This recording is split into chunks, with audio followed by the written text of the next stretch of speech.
I've been coming back ever since, and every time I come, I just can't wait to get back the next time.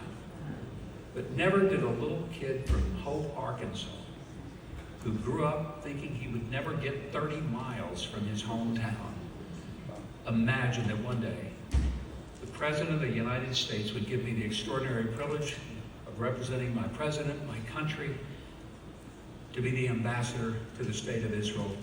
And I want you to know tonight,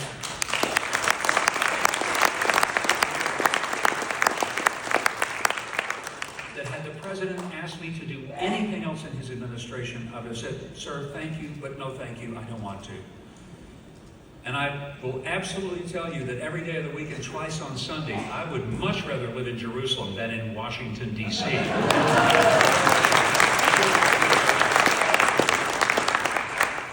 In fact, I think the people of Israel said, President Trump, would you send us a Maccabee?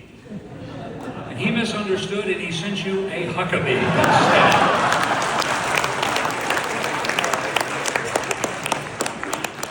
Tell you how intimidating it is to come and speak right after Sid, and before that, Bruce Pearl. Bruce had me so motivated, I think I could have hit a three-pointer from mid-court. No wonder he's Coach of the Year, and no wonder his team was in the Final Four. I'm not very good at playing any sports, but I believe I could have come out of the locker room, suited up, and taken on anybody tonight after hearing him. I'd like to think that I could have been a great athlete. As a little kid, I dreamed of quarterbacking the Dallas Cowboys to a Super Bowl. These days, I don't think anybody will ever do that again. And I told Sid before the speech, I knew he was going to light the place up, but I said, Sid, your problem is you just don't have any enthusiasm. This is at the point of the program. You've been here for a couple of days. You have an extraordinary speech coming up from Mark Levin, who's one of the most amazing, brilliant people on the planet. When I was governor, we used to go to these events and had a lot of speakers. Sometimes we would say, everything that needs to be said has been said, but not everybody has said it yet. So that's where I am on this particular program, I'm pretty sure. When I got to Israel, the first thing that I did as ambassador sent by President Trump was to take a prayer that he had handwritten, given to me, and I brought it on his behalf and took it to the hotel because I didn't think of anything that would be more important in becoming his representative and that of the United States than taking a prayer for the peace of Jerusalem to the hotel, placing it in the wall on behalf of the American people. And that is how I started.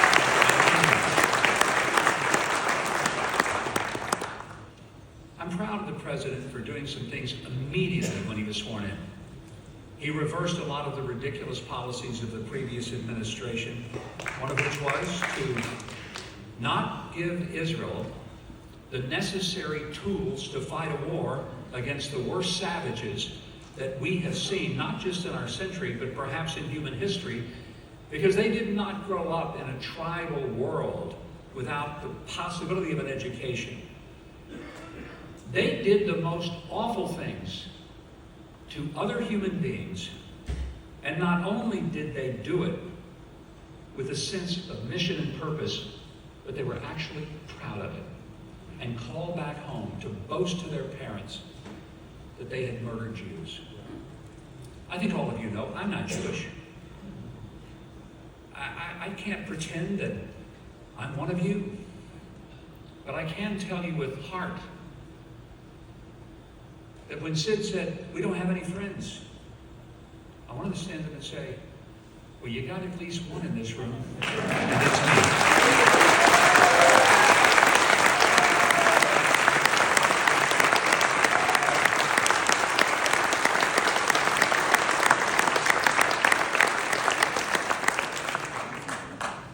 Folks have said that I'm supposed to make a policy speech, but you must understand how I feel about policy. I believe that policy is not so much what's on the paper. Policy is how we treat people. That's policy. And I'm convinced today that What the world needs is a real dose of understanding what people are up against who live in this, the most contested piece of real estate on God's entire planet. Today I was driving to the embassy and there's a massive billboard with the pictures of all the hostages. We came to a stoplight and I just looked at that for a while. And I realized this is not just a wall of hostages. These are sons and daughters and mothers and grandmothers and little children. And these are the targets that Hamas decided to go after. Not a military target, civilians, pregnant women, little babies, elderly people, disabled people. Who does that? People who are evil, that's who. This is not a geopolitical struggle, the left versus the right, the liberal versus the conservative. This is a vertical battle between heaven and hell, between good and evil, between light and darkness. And one of the reasons that I am so grateful to God to be here is to make sure that not just here in Israel, but across the world, people understand that the United States of America and President Trump stands for good and not evil, and that's why he has made it very clear that Hamas has no future in Gaza or anywhere else.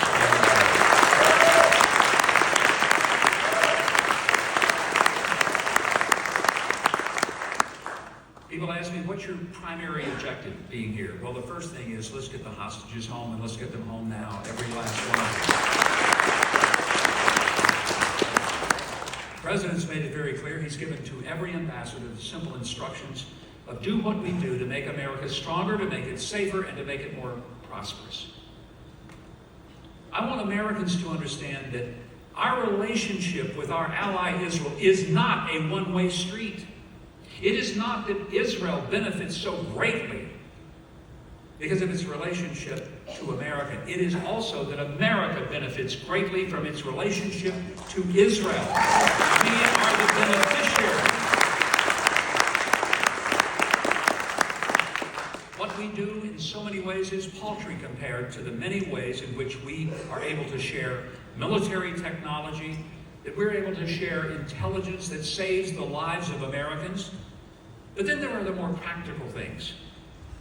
The medical advancements that were created right here in Israel that has saved the lives of thousands of Americans, including many of our own relatives. But Americans don't realize that. They think we invented everything. We didn't. More Nobel Prize winners for science in Israel than any other place on earth as a country, in this tiny little country. But we benefit from the technology. I tell Americans all the time, do you like a cell phone? Thank Israel for that. You wouldn't have one without them. Agricultural innovation, nobody's done it like Israel. There was an Israeli farmer, he bought a piece of land down in the Negev. It was absolutely worthless. It was dirt, it was rock, there was nothing there. It was pathetic. Like the Israel that I saw 52 years ago when I first came. And he worked that land, he worked it hard, and he created something special through drip irrigation and the technologies that Israel has created. And one day, 5 years after he'd been there, he was actually growing fruits and vegetables. One day his rabbi came out to him and said, "Oh, my son, what you and God have done with this piece of land." And the farmer wiped the sweat from his brow and said, "Yeah, Rabbi, you should have seen it when God had it all by himself." It's a great reminder that yes, I believe that Israel is a chosen place for a chosen people, for a chosen purpose. And I say that not because I'm Jewish, I say it because it's true. And I affirm that which has been the truth for 3,500 years. This is his land.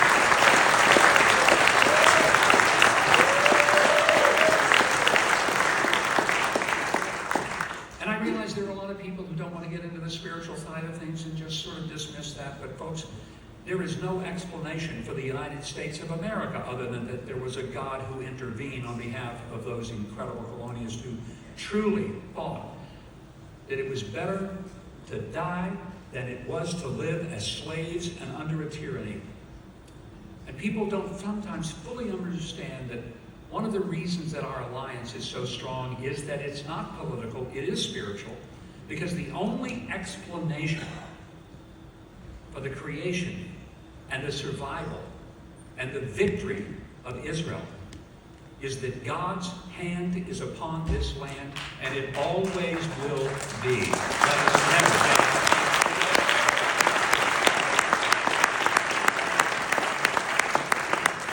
On March the 23rd, I spoke to the Israel Heritage Foundation in New York, and during the course of my remarks, I mentioned that my wife and I both grew up in a little town called Hope, Arkansas. Don't know if you've ever heard of Hope before. Someone else was born there, but he moved away when he was 5. My family didn't have enough money to leave. We were there. If he were here tonight, he would say, I believe in a place called Hope. But we grew up in Hope, Arkansas. I mentioned that. And during the course of the dinner, Janet and I met a remarkable man named Louis Har, who spent 129 days as a hostage in Gaza at the hands of Hamas. When he went in, he weighed 187 pounds. When he came out 129 days later, he weighed 150 pounds. Sometimes the showering was a cold bucket of water that 5 people had to share with a tiny scrap of soap. And they got to do that every 2 weeks. They were treated horribly. They were starved. But the amazing thing about Louis Har was that it did not destroy him. It made him more determined. Last Thursday night, I was at an event at the Forest of the Martyrs, and a gentleman came up. He had a cap and sunglasses on. Neither Janet nor I recognized him. At first, he took the sunglasses off, and I realized it was Louis. 1 month before, we had seen him. In New York, he had heard that we were from Hope. He took a necklace off of his neck, and he put it around my wife's neck. It was a simple necklace that in Hebrew spelled hope, Hatikva. He gave it to my wife. She's wearing it tonight, and she wears it every single day. Not because it's our hometown, because it represents everything that Louis Har endured for the people of Israel. Louis Har, we saw him last week. What an incredible joy to reunite with this person who understands that to be Jewish is to be a target. When I tell people I pray for the peace of Jerusalem, I don't do it because I'm supposed to, or it's a slogan. I do it because I really believe that if there were a time in all of human history that a people deserved security and safety and sovereignty over the land that God gave it 3,500 years ago when he gave the title deed to Abraham, Isaac, and Jacob. If there ever was a time that the city of Jerusalem should be absolutely recognized as the indisputable, undivided capital of the Jewish people, it is now. And I'm glad Donald Trump is acknowledged.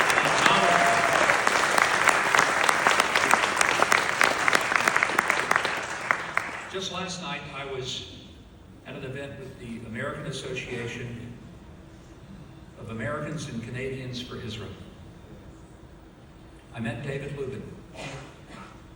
David was actually born in Turl, Arkansas, which nobody's ever heard of. Even the people in Turl have never heard of Turl, Arkansas. His family later moved to Memphis and then to Atlanta. He had a daughter named Rose, and when she was 5 years old, they made their first trip to Israel. Rose was so captivated by Israel, kind of like I was when I was 17. Rose was Jewish. And Rose refused to get on the airplane to come back to America at 5 years old. And her parents finally had to convince her, you've got to come back. We'll bring you back, we promise. And that's the only way they got her on the plane. From that point on, Rose said, I'm going to go to Israel. I'm going to live in Israel. And that was what she told her classmates all the way through her life. At age 18, she came to Israel. She made Aliyah. She joined the IDF. And on the day of October the 7th, she happened to be at a kibbutz at Se'ai and was called upon to help defend that kibbutz as the Hamas terrorists came and overran it. Miraculously, she lived through that day, saving the lives of dozens. She went back to her job at the IDF and was working in the old city of Jerusalem when she was stabbed by a 16-year-old terrorist and died from her wounds. When I met her father, I just hugged him. And I said, no father should have to go through that. When she had her bat mitzvah, she made a remarkable statement. She said, there will be a time when I won't exist in this world. I will do something great for the world. That's what she said at her bat mitzvah. She said, I won't wait for the world to do something great for me. For Louis Har, for Rose, for every Jewish mother who tonight will put their babies to bed and tuck them in and pray the siren doesn't go off so that they have to rush them to safety and shelter. I pray that we won't wait for the world to do something great, that we will do something great for the world and bring peace to Israel and peace to the Jewish people. I love